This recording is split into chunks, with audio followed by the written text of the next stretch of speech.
Agweek TV, presented by Peterson Farm Seed. Welcome to Agweek TV. I'm Shawna Olson.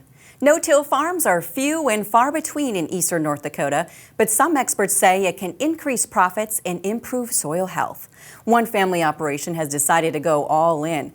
We caught up with them as they hosted a tour of their land to show others what they're doing.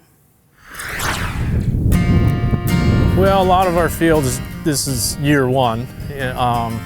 I think we have a couple spots that'll be year 3. I would like to set up the no-till drill. Doug Toussaint and his 2 sons, Nick and Brad, have turned their entire operation into no-till in a short amount of time. There's not a textbook to read to know what's going on here, but there's a big learning curve, and to go into it with a good attitude and you think it's going to work and make some decisions and make it work. We went to a lot of these no-till things for a while, these meetings and whatnot, and I thought those guys were crazy, you know, and I just said, well, they don't have the kind of soil we have. And then we went and toured some of these other farms that do have the kind of soil we have. We will see a suppression of broadleaf weeds. So with lots of studying and background knowledge, they decided to take the plunge. This year we really dove in. A cover crop growing against water hemp. The Toussaints say their agronomist Greg LaPlante and Extension soil health specialist Agweek from NDSU have helped them along the way. Got started with the no-till more from the fact of wanting to do the cover crops, and the no-till kind of fell into it. They kind of tied together. They farm near Wahpeton, North Dakota, where all the fields around them are black this time of year. Theirs are now green and catching the eyes of their neighbors. They think we're crazy.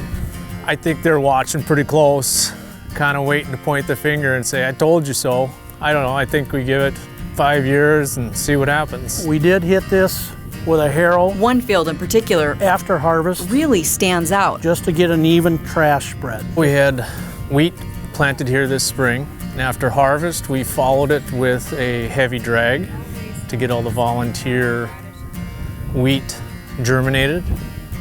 And then we sprayed with a broadleaf, and then we came behind that with 40 pounds of rye per acre, and then we have cover crop test strips throughout the whole field. You can still see how kind of fluffy that soil is on there. It's part of a study done with Agweek. The first mix, we chose a really basic mix of cereal rye with radish and turnip. That was kind of the mix that guys read about in the farming magazines, or the ones that they'd maybe be most comfortable doing. And then to that mix we added forage pea and also crimson clover to that base mix. And then on top of that, our third mix, we added a couple more species of the sorghum Sudan grass and the dwarf Essex rapeseed.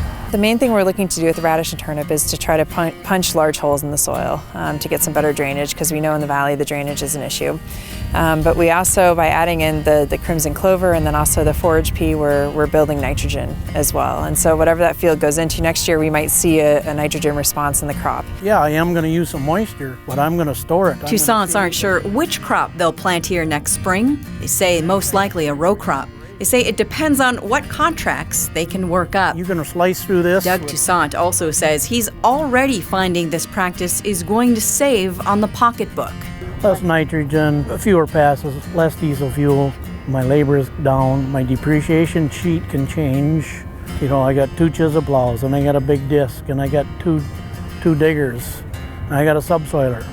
All of it is kind of going in cobwebs right now. So if it works out, I switch to something that I can use a little more, a little better no-till drill, but one piece of equipment versus 4 or 5. Wick says beginning no-till practices and cover cropping takes a different mindset. You have to think about the thought process behind it. You have to develop that thought process to succeed. You can't just follow a recipe or step-by-step thing. You have to have the thought process. I wish I could have been rolling at this 20 years ago.